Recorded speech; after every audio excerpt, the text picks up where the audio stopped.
Hey there, and welcome to episode 300 of the Roadmap to Referrals podcast, a show about helping you build a referable business. I'm your host, Stacey Brown Randall. My journey from a business failure to a successful business now 10 years in, I know generating referrals naturally and consistently has made all the difference. Working with clients around the world, we leverage the science of referrals, protect relationships above all else, and help you build a referable business. Welcome to the celebration of hitting 300 episodes. This is as much my success as it is yours, because if you guys did not show up every single week to listen to this episode and then to go back and catch up on what you missed and then sharing this episode with other people, or of course, giving that fabulous 5-star rating and reviews for this show, well, let's be honest, there is no way I would have made it this far. There is no way I would have made it to 300 episodes. So we're going to do something a little bit different. And I think we will find this to be fun. At least I think it's going to be fun. As I was mapping it out, it felt fun. So let's just go with that. All right. I am going to share, here are the 13 things I've learned from 300 podcast episodes. Now, wait, you didn't actually think I was going to do 300 things that I learned. I mean, let's be honest, folks, even I wouldn't listen to that episode because that seems like a whole bunch of things. Even 30 sounds too much. So we're doing 13 things, which is one of my lucky numbers. Yes, it is. And it's 13 in honor of 300. You know, the threes, they go together. Okay, let's rock through these. All right. Of the 13 things I learned after 300 podcast episodes, here's what I've learned in this journey of 5 years. Number one, there are more ways to talk about referrals than I ever imagined when I first sat down back in 2018 and I outlined what would be the content of my first 10 episodes. I remember there was a moment in that first year and I was like, I got to talk about this for 52 weeks, like 52 episodes, like, oh, you force yourself real fast to get real good at making sure that you know how to come up with content that others are going to find helpful when you're talking about a singular topic. All right, number two, the second thing, the power of connectivity to you guys, my listeners. When you meet me in person or you direct me on LinkedIn or Instagram, or sometimes you just email me, there is a connection that I just don't find with the other mediums that I used to share knowledge with the people who want to learn from me. So when I think about, of all the ways that you can put content out there, right? The books, the podcast, of course, social media, videos, all that kind of stuff. There is just a different connectivity that happens and connection that happens that I just don't find with other platforms than I do with the podcast. And I think it has to do with you hearing my voice in your ears, right? Or coming out of your speaker every week. So thank you to those who listen to every week. I wouldn't trade that connection for anything. If you're a podcast listener and you ever run into me, see me at an event or whatever, please come up and say hello. There's a connection there and it's different and I just love it. I think it's pretty awesome. That doesn't mean if you've, watched some of my videos on YouTube or of course you follow me on social media or you've read my book, I want you to come up to me too. But there is something different about people who've heard me talk about this, that there's a connection there. All right. The third thing learned from 300 episodes. This podcast, and this is not something I anticipated when I started, but this podcast gives me a platform to flesh out my thoughts and go deeper with how I explain things. It has also helped me make major progress on book number 2 after using one of the summer series to do a deep dive in the space of referable client experience. I think it's part of that concept of like, hey, or that idea that every week there's another episode coming out and there's 52 weeks. And I think that has allowed me just to really be able to sit with my thoughts and to sit with what I'm hearing people tell me. And when I answer questions that come in through my coaching program, right, or that come in through my VIP clients, and I'm listening to these questions, this platform, because I get to verbalize it, and I am a little bit of a verbal thinker, if you haven't noticed, that it really helps me go deeper with my thoughts. And that's awesome. And I think it makes me better at what I do. All right, number 4. What I teach is better and richer because the podcast allows me to evolve and improve my thought process as new situations come up and times change. So I think that's one of the things that, I kind of look back over the last 5 years, and because I'm talking about this topic so intimately, so deeply, so often, and life around us changing, right? It allows me to adjust when things are changing or things have happened. Like, I don't know how many of you guys are like been with me since like the beginning, right? But in the beginning, the label was applied to me in the work that I do. And this is even actually before the podcast, because now the business has been out, over 10 years, and the podcast is just over 5 years old. But this is like early days. And some of it lingered in the beginning of the podcast, where the label that was applied to me was referral marketing. Now, if you know me, I teach those are not two words that go together. It still happens today. People are like, oh, you're the referral marketing person. I'm like, no, I'm not. I'm the referral person. You're going to have to get somebody else to do your marketing, right? So like they're different, but like there are just the way that we get to evolve and spend time in this space has allowed me to really like just stretch and to gain more confidence in terms of like what I believe and how I believe it, because I'm showing up with this platform, being able to go deeper and allow my thought process to evolve. Particularly, we did a lot of evolution in 2020, right? We all know that. And we continue to do it with different economic situations as well. Okay, the fifth thing. It was a very conscious, particular, specific decision for when I started this podcast for this to be a solo-based show. I knew from the very minute that I was open to the idea of doing a podcast, which of course I had like laughed at for years prior to starting this podcast, right? It's kind of like how I laughed at how awful I thought cottage cheese was, and now I eat it all the time, right? Like, it's just one of those things. It's like, but I knew from the very minute that I was like, okay, I'm going to do a podcast. Very specifically, I was like, it will be a solo-based show. And I think that was very intentional. And back then it was because I knew that I was talking about referrals differently. I was a contrarian, right? I still am. You would think that like the way that I teach it would like not be so like, oh, really? But it is the referrals without asking. And so I knew when I started my show, I didn't need a bunch of people coming on the show to talk about referrals with me, because I was trying to establish that there is science behind referrals, a different way to think about referrals, a different way to cultivate referrals. I had seen it work for my business. I had seen it work for my early on clients. I was starting to see results happen when I was doing workshops and then my online programs. And then it was evolving as I was working one-on-one with clients. Like, I knew that what I was teaching about referrals was different. So I didn't need anybody else's voice on the podcast. I needed to be able to do a solo-based show, which means, of course, there is a lot of content that has to then be produced by me. But that doesn't mean, of course, that I don't bring guests on. And I also had to evolve in who do I bring on. I've had guests that are not clients of mine on the podcast over the years, right? Some friends that like are experts in certain areas. And I was like, I want that topic talked about on my podcast. So Michelle Williams is like my Profit First guru and friend.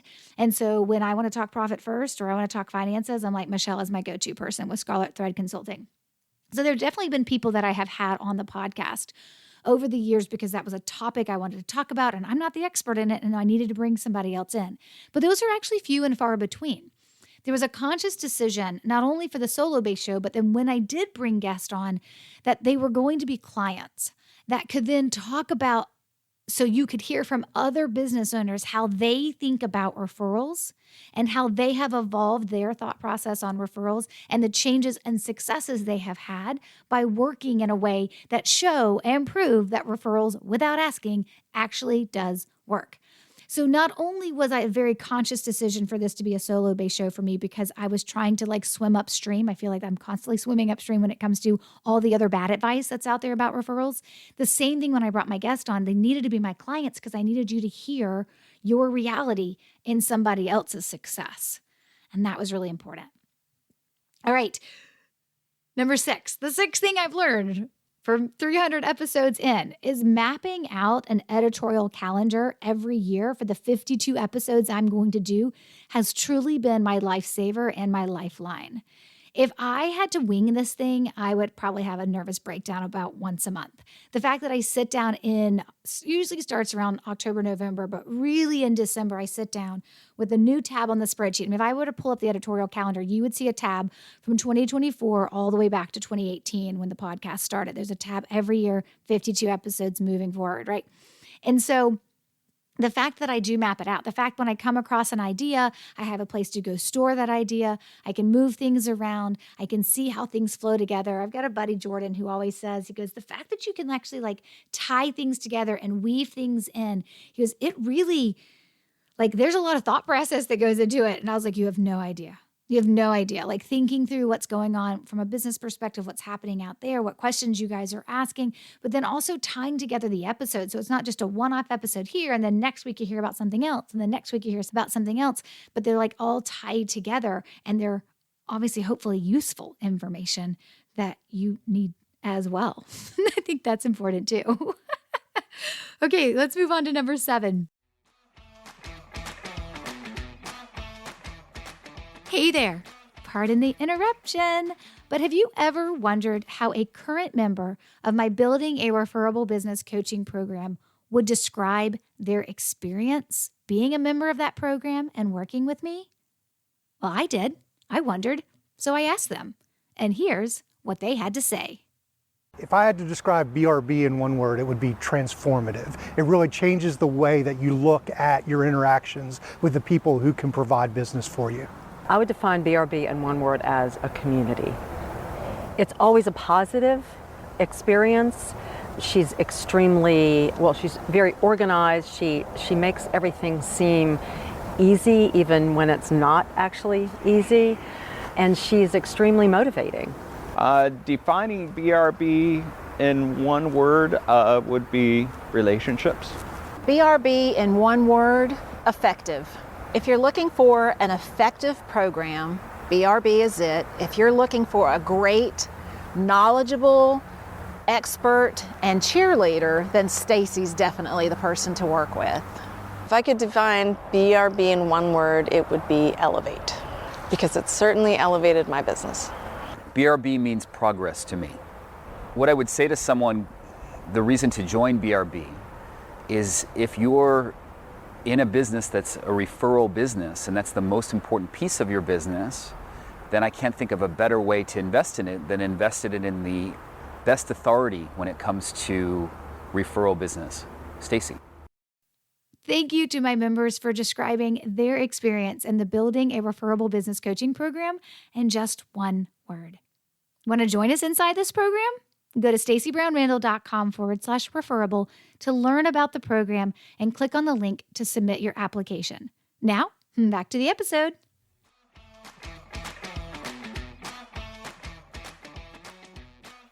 Okay, here's the seventh thing, that I have learned about hitting 300 episodes. Repeating is caring. Some topics, some nuances of individual topics are worth repeating. And so I do. I repeat them. And sometimes people think I repeat them a lot.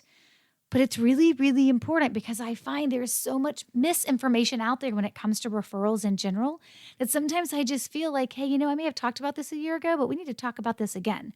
And I believe that repeating is caring. Some people say sharing is caring. I agree. I do think sharing is caring, right?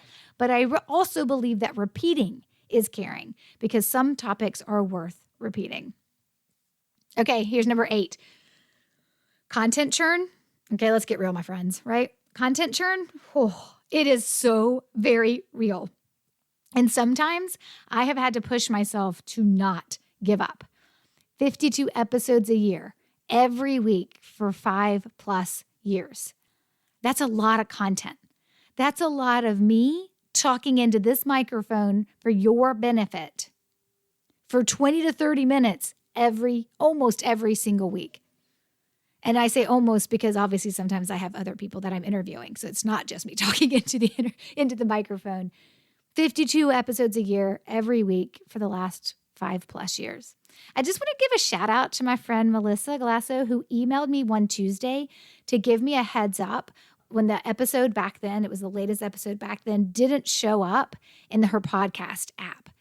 It was right before Christmas. I mean, it was right after Christmas. I think it was like 2019, if I remember correctly. And I had loaded it, right, to post. This is before I had somebody who just like handled everything for me, right? My podcast editor handles everything. I record, I upload, I don't touch it again. This was back in the day when I did not have that. I did not do that.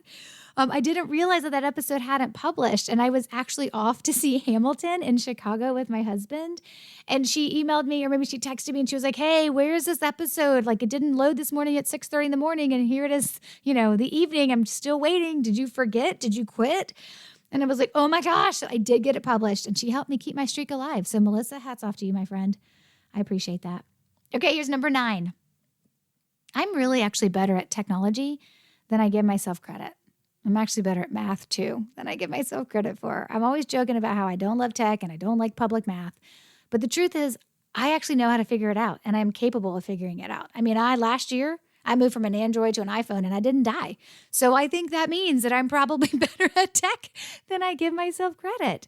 And I need to like give myself props instead of always be making fun of myself, I think, when it comes to technology. Because if I have figured out the podcast piece and all the other things that go into my business that runs 80% off of software, I mean, if you could see the back end processes in my business that run off of software, unless you do that, unless your business runs off software, then mine would be like nothing new. But if yours doesn't, you'd be like, holy cow, the systems, the processes, the software. I mean, when you look at my P&L and you look at all my line items, it's like, wow, that software and subscription one, that's a really long list of expenses in the budget. But I'm better at tech than I give myself credit for. All right, number 10, no matter how many times you say you don't take guest pitches, meaning people pitching you to have a guest on the show, you're going to receive dozens of them monthly. Sometimes weekly. It doesn't matter. It doesn't matter how many times you say we don't accept guest pitches. We don't take pitches for people to be on the podcast. They're going to keep coming over and over and over again. Even sometimes you tell people, hey, we don't take guest pitches. And it's like, they're like, we're just going to ignore that and pretend that you do and keep emailing you over and over and over again. Oh, well, I guess it's just one of those things that I will sometimes politely respond to. And sometimes I'm going to just have to hit delete on. Just depends on how busy I am. Okay, we're getting towards the end. Number 11. I have loved sharing my client success on this platform because you guys, the listeners, you get to hear from them in their own words.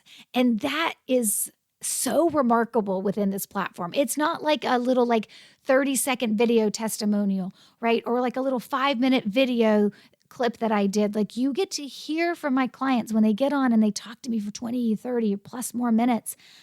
And you get to hear from them in their own words. And you get to see yourself. Hopefully, that's what I'm hoping, is that you see your success in their success, your potential success and their actual reality of success when it comes to referrals. I know working with me is not a low dollar investment. It doesn't really matter what level you work with me at. I know it's not a low dollar investment. I don't offer cheap surface solutions. So I charge what aligns with the transformation that my clients receive, with the success that my clients receive. When I talk about that double, triple, quadruple your referrals, right? And we talk about what that looks like that is a transformation. That is the success.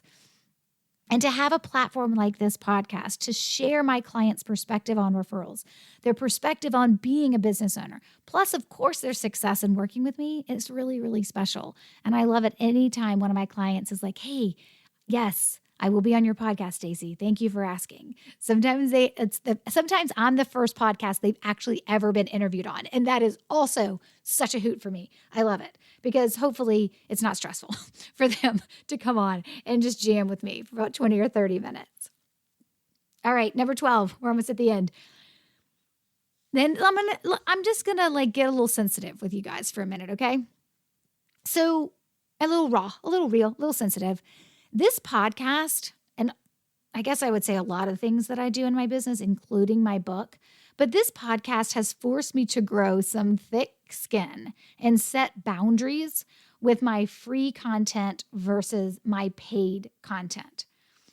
And this has been a personal journey for me that I have not always handled well. And I have not always done it in the way that I look back on and have been proud of. Or that and sometimes I look back, I'm like, why did I just give all that away? Like, that's what people pay me for. And it's okay to draw a line in the sand. I truly believe that. But this has been a personal journey for me. I didn't always feel the way. I didn't always have the boundaries in place, right? And so the podcast has forced me to be like, okay, what part of this am I going to talk about that anybody can pick up on and learn from and implement and do it for free? The truth is, most people who read books, listen to podcasts, watch videos, they don't implement what they're learning. They usually have to go pay for it to then make themselves go implement what it is they're ultimately going to learn. But I have had to set some boundaries around my free content versus my paid content, honoring those clients who do pay me and making sure what they pay me for, right, is for them, for those that actually decide to invest with me. And there will always be someone, or lots of someones, who think that because they bought your book for $15 or listened to an episode or two, that you need to give them everything for free. No, you don't. No, you don't. And it's okay for there to be a line, for you to draw the line in the sand and for you to decide, here's what I will give. And I will do well with it. And if you actually implement any of it, you will be successful. I have had people read my book, implement what's in the book, and then have really awesome success with their referrals. And I talk about it on this podcast. And then I have other people who read my book and he's like, she didn't tell me exactly every little thing I need from A to Z and every little thing I'm going to need to understand and everything I'm going to need to do. She just didn't give it to me. It was $15. It would actually matter if my book was $10 or $25. It's not all going to be in there. And so that's just something that I have had to make a personal decision on around boundaries for myself. There are other people who don't believe that my boundaries are correct. And there are other people who believe that my boundary is I give too much and I should withhold more. There are always going to be people who agree with you and don't agree with you, right? And so I've noticed a pretty big gap. I guess that's the right word, but a pretty big gap in the amount of respect that is given for someone like myself who sells my knowledge. I sell information. I sell what happens in my brain. I've actually, obviously there's things on paper, there's processes, there's procedures, but at the end of the day, what I'm selling is my intellectual property. I am selling my information, my knowledge. And there is a gap in the marketplace on the amount of respect that is given to somebody who sells what's in their head versus when somebody sells a tangible service or a project. Because maybe, I don't know, you can see it. There's more respect for the CPA that's going to actually prepare your taxes because you can see what was prepared and submitted. Or there's more respect giving for the person who's maybe removing the tile in your house because you can see when he's done that the tile is gone. And there is this gap that happens with people who sell information. And maybe you've never experienced it because you've actually never been what we sometimes refer to ourselves as infopreneurs, right? But as someone who is one, I have to take stock, and it's been a journey, and I've not always handled it well, of figuring out what are my boundaries around that, and then being okay with it, and being okay with the fact that some people aren't okay with that, and that's okay too, and that's all right. But that's been a big one. That's been a big growth that 300 episodes has taught me. And here's my 13th. As I said, these were 13 things that I learned on the way to 300 episodes. There's probably more than 13, but we're going to leave it here. Here's number 13. You ready for it? Guesting on other people's podcast will always be easier than having your own podcast.